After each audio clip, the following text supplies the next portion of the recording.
এটা কত বছর আগের চাচা? মিনিমাম 200 বছর হবে। আপনারও জন্মের অনেক আগে? অনেক বহুত আগে আমাদের। এটা 1616 খ্রিস্টাব্দের নির্মাণ, 408 বছর বয়সে। আসসালামু আলাইকুম ভাই গাইস, সবাই কেমন আছেন? আশা করি সবাই ভালো আছেন।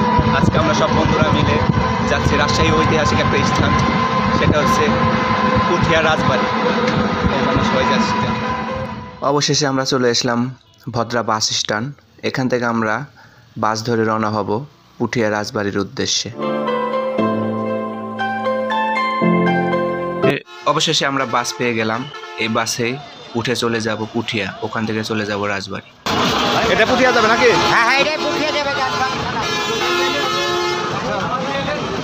অবশেষে উঠে পড়লাম বাসে। আমি বাস ধরে রওনা হব পুঠিয়া উদ্দেশ্যে, ওখান থেকে রাজবাড়ি চলে যাব।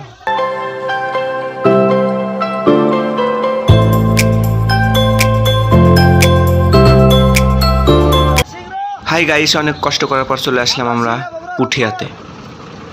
এখন এখান থেকে নেমে আমরা রাস্তার ওপাশে ব্যাটারি চালিত ভ্যানগুলো দেখতে পাচ্ছেন, ওই ভ্যানে চড়ে আমরা চলে যাব রাজবাড়ি। পুঠিয়া এই অঞ্চলটি হলো প্রাচীন এলাকা। এর পরতে পরতে ছড়িয়ে রয়েছে প্রাচীন নিদর্শন। রাজশাহী শহর থেকে পুঠিয়া দূরত্ব মাত্র 30 থেকে 32 কিলোমিটার। ঢাকা থেকে ট্রেনে বা বাসে, বিমানে এসে সহজেই এই জায়গাটি ঘুরে যেতে পারেন। রাজশাহী থেকে প্রতি 10 মিনিট পর পর এই রুটে অসম্ভব বাস পাওয়া যায়, ভাড়া মাত্র 40 থেকে 50 টাকা। রাজশাহী না গিয়ে আপনারা নাটোর থেকে খুব সহজে এই রাজবাড়িতেই ঘুরে যেতে পারেন। রাজশাহী নাটোর মহাসড়ক থেকে মাত্র 1 কিলোমিটার দূরে পুঠিয়া রাজবাড়িটির অবস্থান। আমরা এই যে পুঠিয়াতে আসলাম, তো আপনি রাজশাহী থেকে পুঠিয়াতে আসলে আপনি বাসে আসতে পারবেন। এখান থেকে 30 টাকা ভাড়া নেবেন। আর এখান থেকে আপনি রাজবাড়ি যাইতে আপনার ভ্যানে করে আসলে, যে আমরা যে ভ্যানে যাচ্ছি, 10 টাকা করে নেবে, আপনাকে রাজবাড়িতে নামিয়ে দিবে। চলুন দেখা যাক। রাজবাড়ি যেতে যেতে আমাদের চোখের সামনে পড়ে গেল সেই প্রাচীন শিব মন্দিরটা। এটাই হচ্ছে রাজবাড়ির সেই প্রাচীন শিব মন্দির। এটা কত বছর আগের চাচা? মিনিমাম 200 বছর হবে। আপনারও জন্মের অনেক আগে? অনেক বহুত আগে আমাদের জন্মের। এই যে আমরা অবশেষে সেই রাজবাড়িতে চলে আসছি গাইস।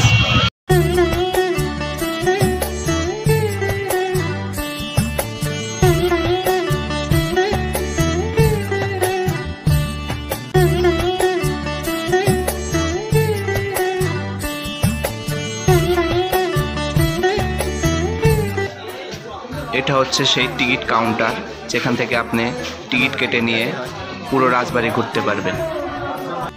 আপনি ভিতরে প্রবেশ করার আগে দেখতে পাবেন এখানে একটা মানচিত্র তৈরি করা আছে, যেটা বাংলাদেশের প্রাচীন প্রাসাদ যত নির্দেশনা রয়েছে বাংলাদেশের, সেই মানচিত্র এখানে তুলে ধরা হয়েছে। আর এটা হচ্ছে পুঠিয়া রাজবাড়ির ইতিহাস নিয়ে সম্পর্কের লেখা। আপনি আসলে এখানে সব ইতিহাস জানতে পারবেন। সো চলেন আমরা সামনে যাই।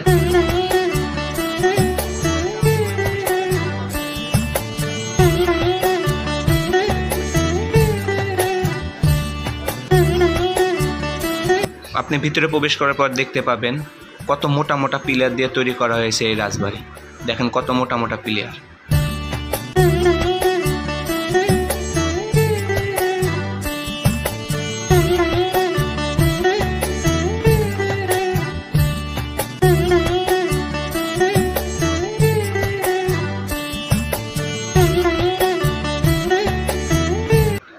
পুঠিয়া রাজবাড়ির ইতিহাস মুঘল আমলে শুরু হয়।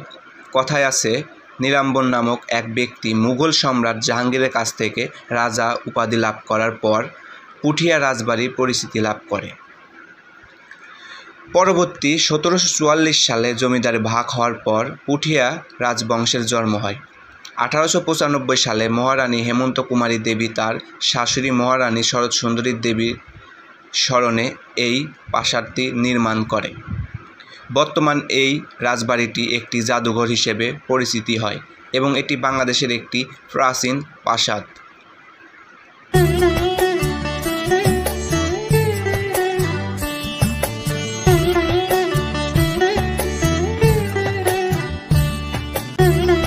আপনি ভিতরে ঢুকলেই দেখতে পাবেন বাংলাদেশের যত প্রাচীন প্রাসাদ আছে সবগুলো ফটোগ্রাফি করে রাখা আছে এর ভিতরে। এই যে যত প্রাসাদ দেখতে পাচ্ছেন বাংলাদেশের সব ছবি এখানে দেওয়া আছে, আপনি এখানে দেখতে পাবেন।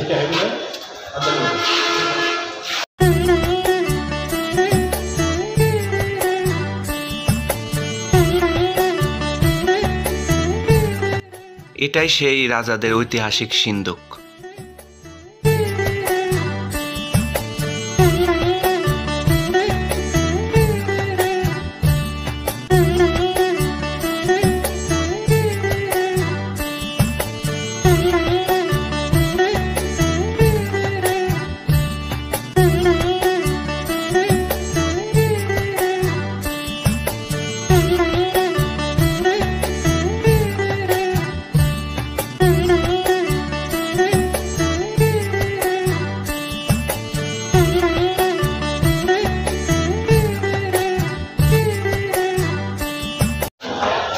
এই যে এদিকে হচ্ছে বড় গোবিন্দ মন্দির, আমরা গোবিন্দ মন্দিরে প্রবেশ করছি।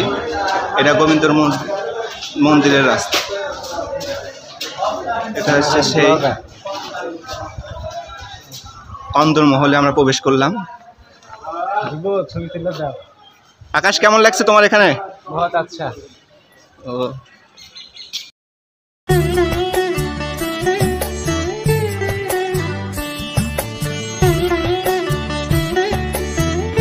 হাই গাইস, এখানে সঠিক আমি কত বছর এটা সঠিক আমি জানি না, কিন্তু এখানে একজন খাদেম রয়েছে, ওনার কাছ থেকে কিছু শুনি, চলুন।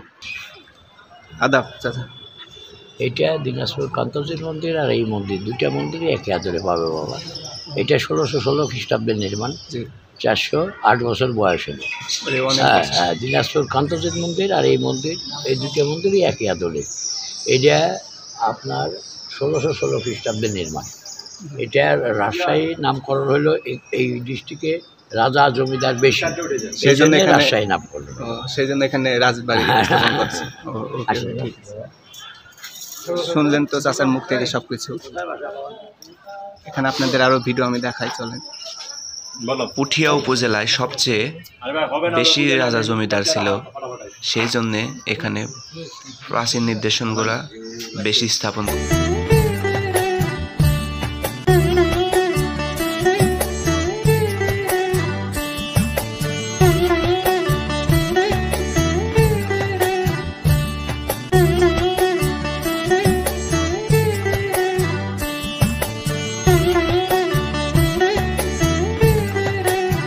সামনে যাই একটু দেখি, দেখেন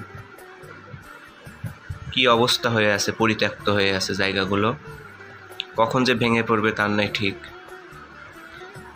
এভাবেই ভেঙে একসময় এই নিদর্শনগুলো শেষ হয়ে যাবে, একসময় এগুলো ধীরে ধীরে বিলুপ্তি হয়ে যাবে, শেষ হয়ে যাবে সব প্রাচীন নিদর্শন।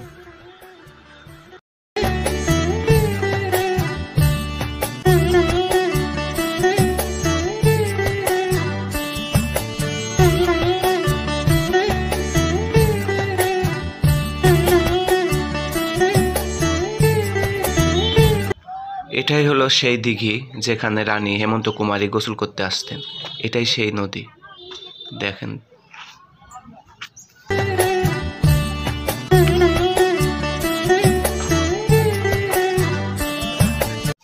এটাই সেই দিঘির পাড় যেখানে রানী হেমন্ত কুমারী গোসল করতেন। এই যে সেই ঘাট, এটাই হলো রানী হেমন্ত কুমারী গোসল করতেন এখানে।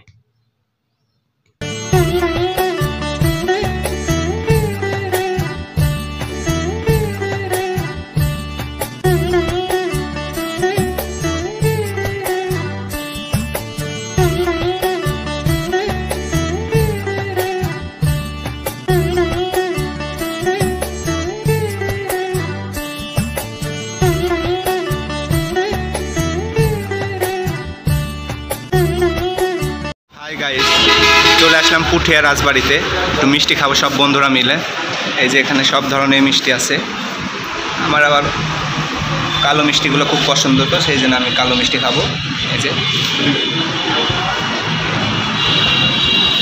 এখানে আবার চাচা মিষ্টি বানায় মনে হয়, এই যে চিনি। এখানে কি মিষ্টি বানায় নাকি? ছোট পাসপোর্ট অফিসের ওই পাশ। এই যে চাচা মিষ্টি বানাচ্ছে। এটা শিরা নাকি? এই যে টাটকা মিষ্টি খাবো আমরা, এই যে বানাচ্ছে।